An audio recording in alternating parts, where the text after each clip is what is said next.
This is Full Time Devils. It's time for another preview. Today it's Sheffield United against Manchester United. Yes, we're facing up against that Sheffield Steel. We've got Adam Mckola on the preview, John Shin here too, and Stephen Howson is here as well. Guys, let's get stuck into it. Ask how are we going to set up in this one? How do we actually take on Sheffield? Because you'd think we'd go in as favourites, but let's face it, they're above us in the table. Arguably playing better football, some would say. Howson, how do we play against them to get the win? I have no idea because we don't have a midfield. Great. So I am really struggling with how we're going to line this up. They're going to be a bit of a nightmare for us. First, tell the people at home why we haven't got a midfield. For those, all right, they're all broken. Scott McTominay is not going to be fit. Paul Pogba's busy playing basketball, but he's injured. And Ollie said, "Oh, it's different to turning in studs." Listen, mate. That's a load of bollocks. Like, if you could play basketball, you should be playing football. Or you shouldn't be playing basketball. Basketball's brutal on, like, ankles and knees and stuff. I don't agree with allowing him playing basketball. That's mental. Matic, we don't know if he's injured or whatever is going on with him. He certainly isn't going to be match fit. We obviously lost Herrera. We lost Fellaini. We don't have enough players to field a team. I don't know if he'll trust Garner. He has featured him obviously in Europa League, but it's a big ask to field him away at Sheffield United. Sheffield United's particular style of play, they like to operate without the ball and then hit you, and they hit you not like we hit you. So if we sort of like go into that low block and then try and get a ball in behind, we don't necessarily go over the top like we would have done under Jose. We like to keep it on the deck, put it into a channel, and let these little speed merchants get after it. Sheffield United are really different. Sheffield United like to overload one of the channels. And even if you've got manpower in there, they'll bring more men into that area and try and find 3v2s, 2v1s and that sort of stuff and try and knock it around you. Is really interesting. I think Chris Wilder's a properly underrated coach. The style of play that they've got totally fits their system. Me and Adam totally wrote the guy off. We thought, they're going straight back down. Me into your mess. That's not going to work in the. That's not going to work in the Prem. But hands up, he's smashed it. Whether or not they've got the longevity to continue to do it, how important to the team Dean Henderson is. These are all questions that we will find out the answers to this weekend. But the worst thing for United is we're not great when we're going to have more ball, and I think we're probably going to just edge the possession out. Which means that if you're going to edge possession out, you probably want to bring in Juan Mata. If you bring in Juan Mata, I don't know who else you bring in. If I went with a midfield three in this, which I would possibly consider doing, you go with maybe Jesse and Mata as well as Fred. It's a bit too attacking. I would like to see Garner brought in because he's just that pure bite, but we'll find out if Ollie has got the balls to actually play a youngster for sure this weekend. See, this is the problem, isn't it? We know that United look their best when we play a counter-attacking style, but is it wrong almost, Adam, to suggest we go and play on the counter and maybe try a little bit of a smash and grab at Sheffield United? Yeah, it was. I think Jay put it in the plan for this preview. Like, he was asking the question, do we approach this like we do the bigger games where we have done a little bit better in those games? Leicester City, Chelsea, Liverpool at home even. We've performed marginally better in those games than we have against the teams that will soak up the pressure and allow us more possession of the ball. With that midfield area now looking a little bit weaker, which is really worrying. That Scott McTominay can get injured and we're that thin on the ground in midfield. Now, obviously, hopefully Pogba will be back in a week or two. I think McTominay is going to miss this game and Astana. So it might be a case that we're getting McTominay and Pogba back around the same time, which is roughly probably around the time for that Spurs game, which is when we really need them. But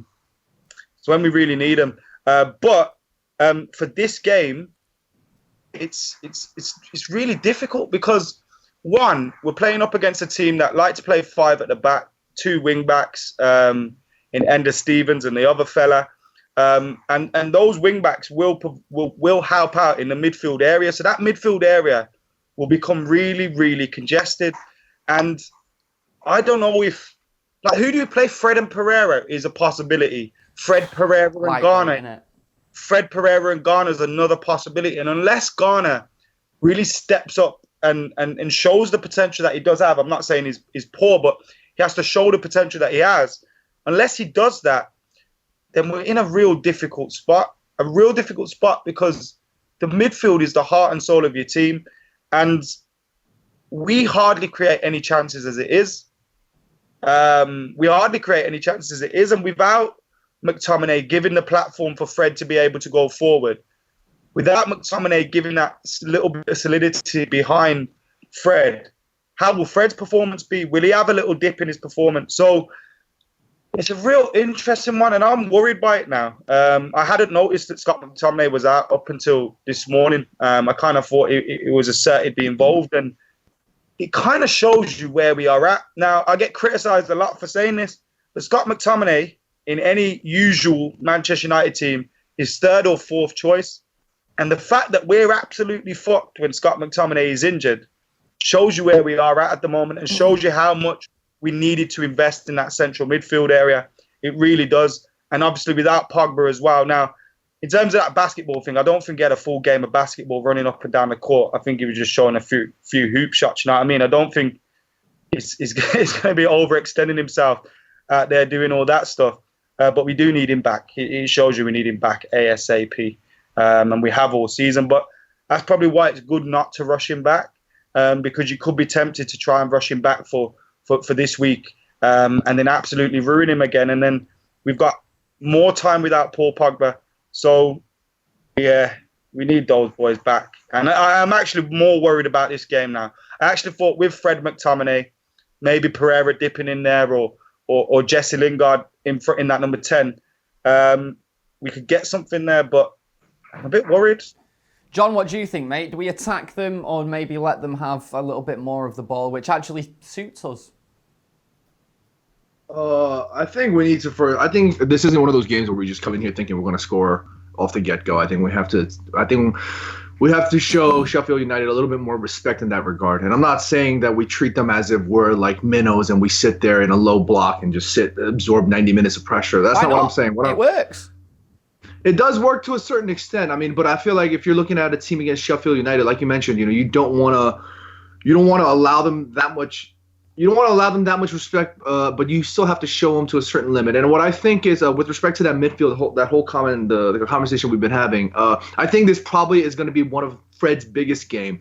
I think Fred he's been questionable from the get-go, ups and downs with weird stretches of like missing games and wedding problems, and it's just been a weird career so far from Fred. But he's been starting to slowly, come back, and we just need him to perform. And when we're missing crucial players like Pogba and McTominay against the midfield, against a performing, informed Sheffield United, against a team that's well drilled, with great foundations, we need somebody like Fred to step up. And I think this is probably, for me, I think it's going to be one of his most important games in a United shirt, only because leading up to a crazy December, I just see Fred having a massive, huge responsibility on his shoulder. And I think this is a start to it.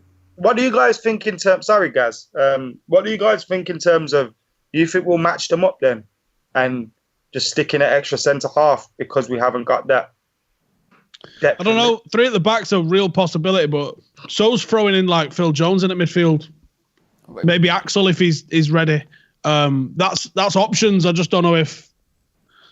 Wouldn't you rather we're short, man. Jimmy Garner played then? 2019, and we're debating playing Phil Jones in midfield. Fair, mate. Phil Jones has actually got right now. all right passing capabilities. He's just clumsy as fuck. So, it's chaos. I think Phil Jones, when you give him a specific job in one, I remember. Don't eat them crayons. Yeah, don't eat them crayons and don't hurt anyone. But I remember, I know it's a long time ago now. Real Madrid game. He did really well in that game. Yeah, he did. We gave him a job to do, and as long as you don't play him every week and just once every so often, you say you do that job, he'll be all right. But I wouldn't bring him into midfield, no. And he is going to be United and England captain one day. Me and Fergie still believe. Is Tuanzebe back for this one or what? Still injured? See what I mean? We've got injuries in the midfield and the defence as well, so playing 3 at the back. might be difficult as well. I like John's quotes there on Fred. I think Fred will be really confident. If you saw the Manchester United website recently, you'll see a legend came out in support of him. World Cup winner Kleberson. That's a genuine thing on Manchester United's website, filling us all with confidence. Well, apparently you're not world class until you win a World Cup. So Kleberson is actually world class. I don't think that's how many United players won a World Cup? Top of your head. Charlton, Styles, Kleberson, Barthez, Pogba. Schweinsteiger. Does that count? Oh, Schweinsteiger, a great shout. Victor Valdez. Does that count? Victor Valdez, yeah. I guess it counts. Pretty much it. What in England? Something Connolly. One matter win the World Cup. One matter. Yes. Yeah. One matter win the World Cup? Yeah. One matter. Laurent Blanc, Fab Barthez, did we say them two? Yeah. It's about it, isn't it? And Phil Jones will one day. Right, fucking hell, we're moving on. This year. We're playing. And Anthony Martial should have had a fucking World Cup winners medal. You know what, yeah. Fucking that Spurs manager. Is that how we refer to him now? That fucking Spurs manager. Right, let's move on. Let's talk about the Sheffield United game, because Manchester United are going to Bramall Lane as underdogs, aren't we, Adam? Yeah. How mad is that, mate? I know we've got a lot of injuries, but even without the injuries, Sheffield United level on points with us. They're in a better position than us at the minute. They're only a point ahead of us. I say that only. They are a newly promoted team. Are they a point ahead of us? That we have been. When you look at Sheffield United and you look at their team, their defence is, I think it's second best in the league after Leicester City's. So their defence is pretty strong. They don't score an awful lot of goals, though. When you look at their strikers, I was frustrated watching McGoldrick for Ireland against Denmark. He's so poor. He doesn't score enough goals. He doesn't take enough chances. And now I've said that he's going to score a hat-trick against us at the weekend. But McGoldrick, Muse, they don't really get enough goals for them. Muse's only started 3 games. I'm not sure if that's deliberate, that they only bring him in for certain matches, or if he's been injured or not match fit or something. But he's got 3 goals in 3 starts, and I think 3 assists as well. Decent, handy little player. Who else plays up top for them then? I thought he had played more. I can't remember the other guy's name. Well, us this season, I've lost to the likes of West Ham, Newcastle, Bournemouth, all away from home, obviously. Going into this one now, the signs don't look good, do they, Howson? I don't want to be too negative, but I just feel like we are underdogs. We have to be realistic. They're so good, not so good that they're doing so well, could actually make us take this game a little bit differently. We're not going to be expecting, all of the possession and all of that. What are you laughing at, Howson? We're doing our 24-hour charity podcast on Saturday, aren't we? Send it to me here so I can put it on the screen and show you. I've just been sent the thumbnail for it. I'll show you. The picture is also. It's actually hilarious. Is this relevant to the preview?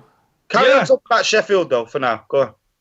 Yeah, it's absolutely relevant to the preview, because this is what I'm doing on the weekend, 24 hours, raising money for the homeless in Manchester, and you lot need to tune in. Yeah, there we go. Tune into it. Raising loads of money for a good cause. Excellent. Right, John Shin, our United underdogs here. Yes, without a doubt. Where did we get the staff from? He didn't even answer his question. We moved on. John, are we underdogs? Yes, sir, without a question. And it doesn't matter. It doesn't matter if we're underdogs or not, and it doesn't matter if we get a win or a loss. The eyes are always going to be on us to try and see. We're going to be the club. We're going to be the team on that pitch that's going to try and be the ones getting the result. What I saw, I think we're going to talk a little bit more about Sheffield United later, but just to touch up on them real quickly, I watched their game against Burnley and Tottenham, respectively, and I thought they looked sold on Chris Wilder's project, and they looked like they all had 110% resolve with respect to how their manager wanted them to play, and they all knew exactly what was going on. Granted, of course, I'm hyping them up a little bit. They were making, a simpler, sort of like a little bit more elementary mistakes here and there, and you could see the lack in quality in certain areas. But they looked sold on the project, and they looked exciting. They looked excited, rather, to play. And I think Manchester United are definitely going to be underdogs in this case, and it's a damn shame. It's a damn shame, but what are we going to do about it? We have to look forward. There's nothing else to say. Exactly. Let's be positive. Tell you the worst thing to come out of the press conference. What was that? Marcus Rojo is injured. We might as well just give them the 3 points, forfeit the game. Right, predicted 11s on the way after this short break. Right, predicted 11s. Howson, what is the Manchester United team that are going to beat Sheffield United, and what is our phenomenal midfield going to look like? I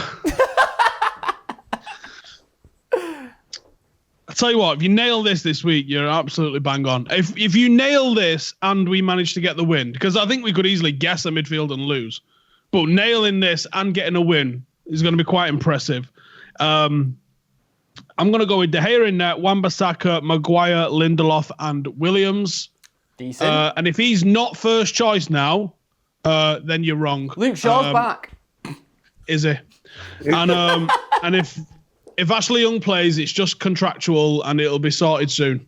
Fred. Mm-hmm. And then we'll skip that bit for a minute and we'll go with, Okay. I think, Jesse in the hole. Because even though I expect us to have more possession, and generally if you have more possession, you want someone like Juan Mata who's got more ability on the ball than what Jesse's got, and someone that can actually break a team down and actually help us create chances, because one thing Sheffield United have been very good at is limiting chances and keeping clean sheets. Obviously, we'll find out how much that's down to Henderson and how much is down to structure and defence come Sunday. And then the forward lineup of James, Marshall and Rashford, who are starting to blend together quite nicely. Now we've got to go back to who's going to line up alongside Fred. And this is an issue. I think Jesse in the hole, because even though I think we'll have more possession, Sheffield United like to knock it around at the back a little bit, and I think letting them do that would be a mistake. I think you have to press them and stop them overloading into that channel. That's how I think you stop Sheffield United's build-up play, is by having someone that that presses them with the ball, and that's how you're going to turn the ball over, and that's how you're going to create some chances against them. I think there's probably 3 realistic options. Matic probably an outside shout because of how little he's played. I think Jones, Garner, and Pereira are probably the 3 candidates to play alongside Fred. And there's an issue with all 3 of them, if we're being honest. This is not going to be a perfect 11. I would go with James Garner, and I would ask him to do what Scott McTominay's done, which is Scott's been very effective off the ball, and he's been very effective defensively. I think there's a long way to go for him still with the ball at his feet, but I think he's been very effective off the ball, and I think Garner can do that defensive shielding job that McTominay's done quite effectively. Did you give us your wingers and your striker? You what? Who are your striker? Who are your forwards? James on the right. Yeah. Rashford on the left. Right. Tony Marshall down the middle. Okay, nice. Mckola, what's your 11? Only fucking Marshall, very similar to that one. So we've got David De Gea in goal. Yeah.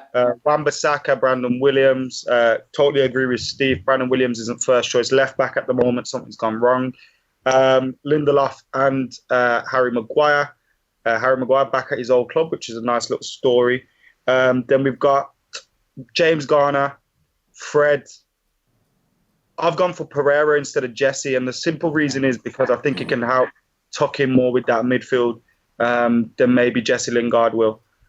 So I've gone with Andreas Pereira, then the same front 3, Daniel James, Anthony Martial, and Marcus Rashford. Although I could potentially see us match them up, go 3-4-1-2. I think that's a little bit unfair to Danny James, because then Danny James will probably be the one that comes out of the team. And his form's been pretty good for club and country. So I think keep them 3 together in the front line. And yeah, I think my only difference to Steve's Andreas Pereira.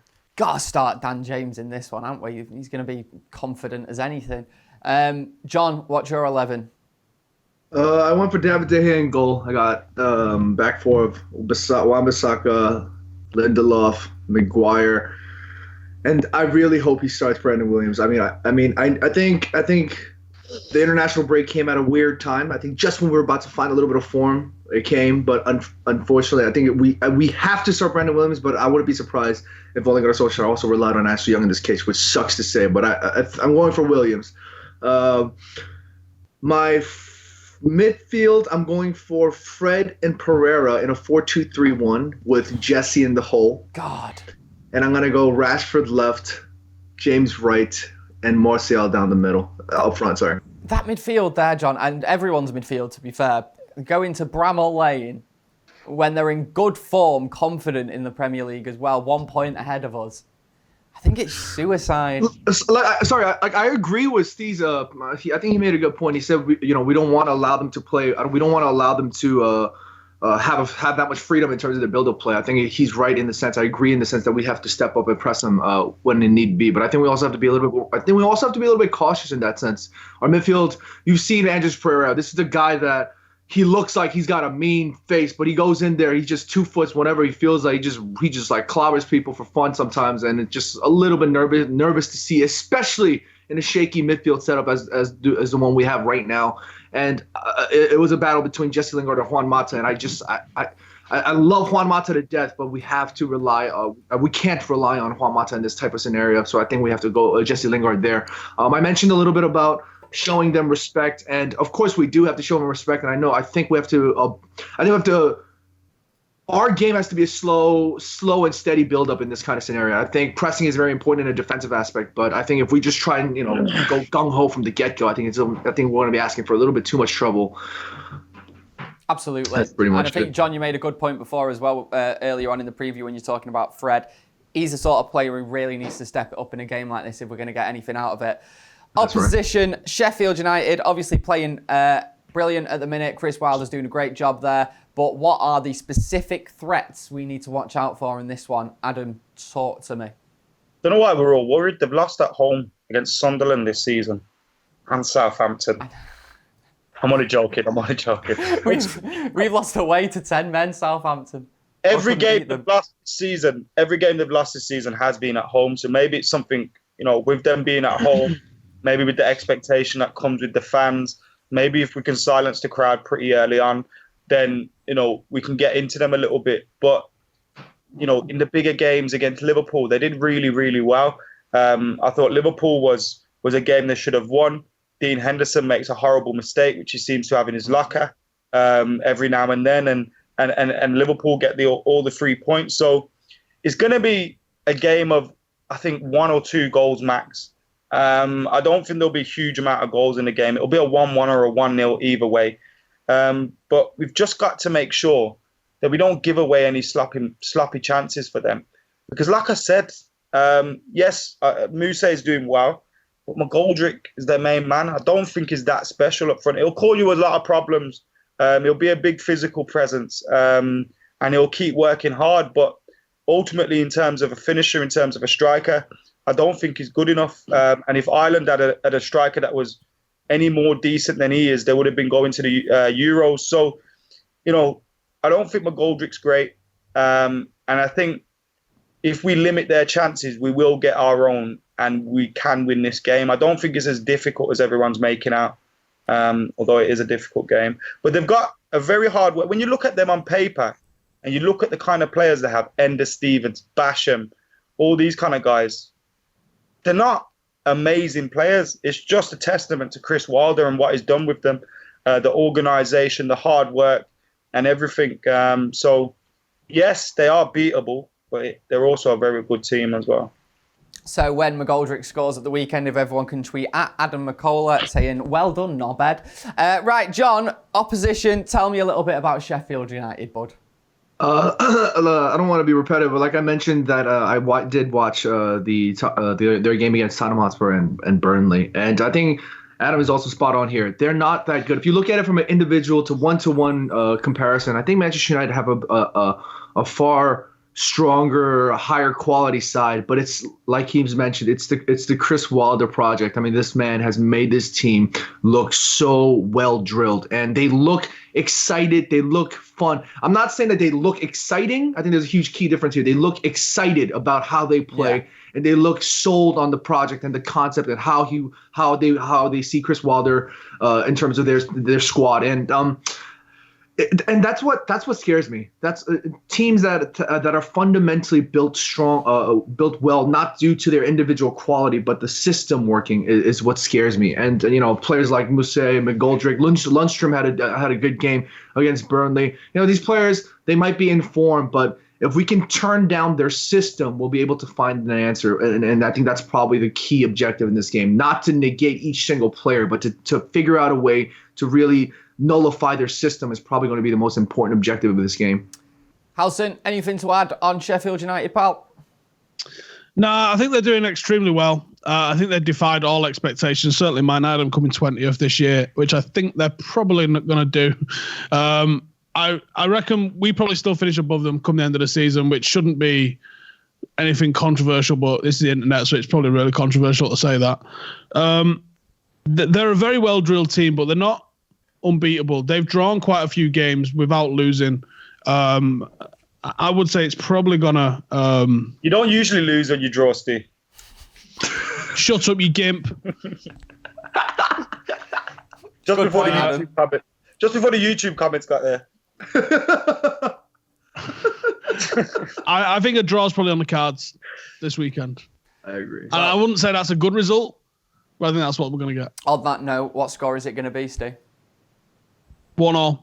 1-1. John? It's either going to be a 2-2 where we play consistently well, we concede really unfortunate chances, but we come out happy, or it's going to be a 2-2 where we just barely claw it and it's a shit show. But it's going to be 2-2, I think. Either way, it's going to be 2-2. Mckola, what's your score, pal? 1-0 either way, but I'll be positive right now and say United. Right, I'm going to go positive too. I'm going to say 2-1 to Manchester United. We're going to go to Sheffield. Meaning though. Good point. We're going to go to Sheffield and absolutely smash them, I think. But let's wait and see. Guys, get your predictions in the comments below. Give us a subscribe as well. Get in the debate if you disagree with anything these guys have said. If you disagree with something I've said, get in the comments and tell us why we're idiots. We'll catch you next time. All right? See you in a bit. Laters.